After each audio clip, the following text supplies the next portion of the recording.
अस्सलामुअलैकुम dear students. तो कैसे हैं आप सब? मैट्रिक में चीटिंग?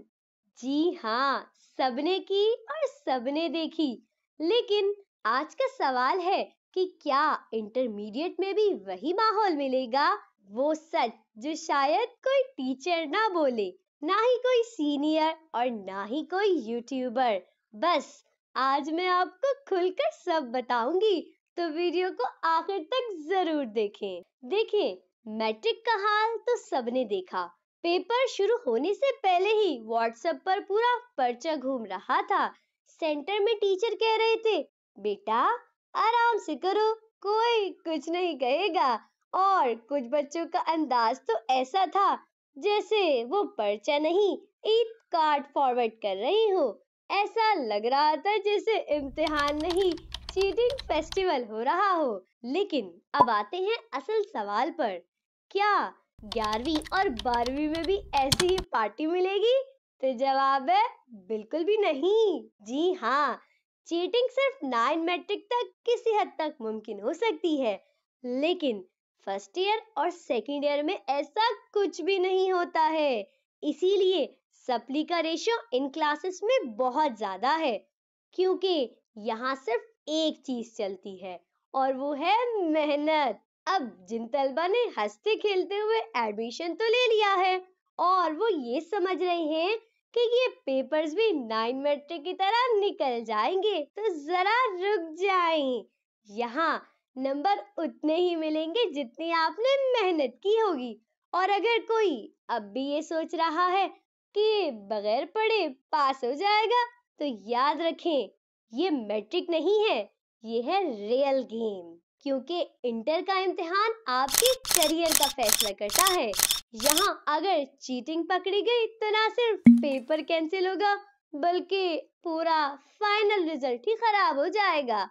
हाँ, कुछ सेंटर्स में अब भी कोशिशें होती हैं चीटिंग्स की, लेकिन इंटर बोर्ड अब बहुत ज्यादा अलर्ट है। कई तलबा ये सोचकर बैठे हैं कि मैट्रिक में चीटिंग से काम चल गया था, तो अब भी यही हो जाएगा। बस यही सोच सबसे बड़ा धोखा है, क्योंकि 11वीं और 12वीं के नंबर सिर्फ डिग्री के लिए नहीं होते हैं। यही नंबर एंट्री टेस्ट, स्कॉलरशिप और यूनिवर्सिटी एडमिशन का दरवाजा खोलते हैं।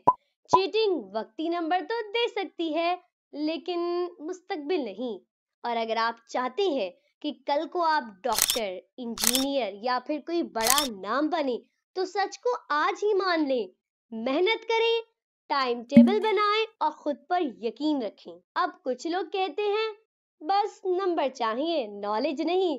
तो सुन ले, चीटिंग से नंबर तो आ जाते हैं, लेकिन नॉलेज नहीं आती।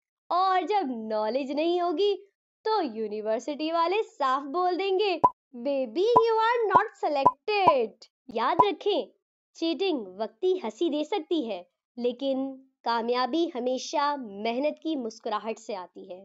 खुद को मौका दें ख्वाब पूरे करने का, और वो सिर्फ एक ही रास्ते से पूरे हो सकते हैं, मेहनत, मेहनत, मेहनत। क्योंकि चीटिंग हमेशा साथ नहीं देती है, जैसे कुछ दोस्त जो सिर्फ काम के वक्त गायब हो जाते हैं। नंबर लाने का सिर्फ एक तरीका है, रोज पढ़े, थोड़ा थोड़ा पढ़े और दिल से पढ़े।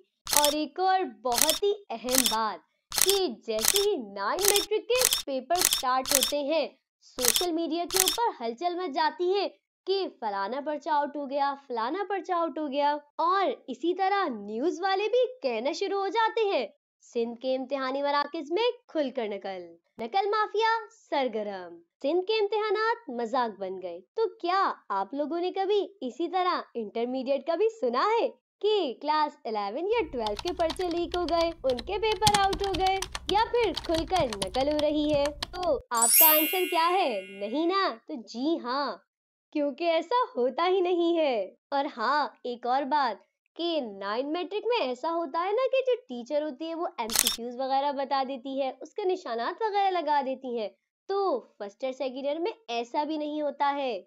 वहाँ की टीचर्स आपको एक एमसीक्यूज भी नहीं बताएंगी कि ये सही है या गलत है। और अगर आप लोग ये सोचें कि आप लोगों को लास्ट का आधा घंटा, 15 मिनट या 5 मिनट नकल करने के लिए दिए जाएंगे, तो ऐसा तो बिल्कुल भी मुमकिन नहीं है। वो आप लोगों को 1 मिनट के लिए भी अकेला नहीं छोड़ेंगे, बल्कि आप लोगों के सरों पर ही मंडलाते रहेंगे और ना आपको बराबर वाले से पूछने देंगे, ना आगे पीछे वाले किसी से भी पूछने देंगे।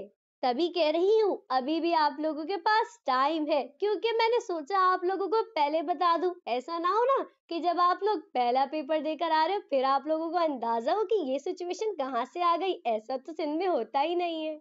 देखिए अभी भी आप लोगों के पास बहुत सारा टाइम है। अपने वक्त को जाया नहीं कीजिए, बल्कि अपनी तैयारी को अभी से शुरू कीजिए। देखिए आप लोग पास्ट पेपर से तैयारी कर सकते हैं, डिफरेंट सेंटर के पेपर से तैयारी कर सकते हैं, नहीं तो आप लोगों को मेरे चैनल के ऊपर ही तमाम के तमाम सब्जेक्ट्स के टारगेट पेपर मिल जाएंगे, जिससे आप बहुत ही आसानी के साथ बहुत ही कम वक्त में अपनी तैयारी को बेहतरीन कर सकते हैं। इसके अलावा अगर आपको कहीं भी किसी भी किस्म का मसला हो या फिर कुछ समझ ना आ रहा हो, तो फौरन आप लोग कमेंट करके मुझसे पूछ सकते हैं। और अगर आपको लग रहा है कि वीडियो आपके दिल की बात थी, तो एक लाइक जरूर कीजिएगा और इसे अपने दोस्तों तक भेजें। हो सकता है वो अब भी चीटिंग के ख्वाब देख रहे हों। अब हम मिलेंगे नेक्स्ट वीडियो में, तब तक के लिए अल्लाह हाफिज।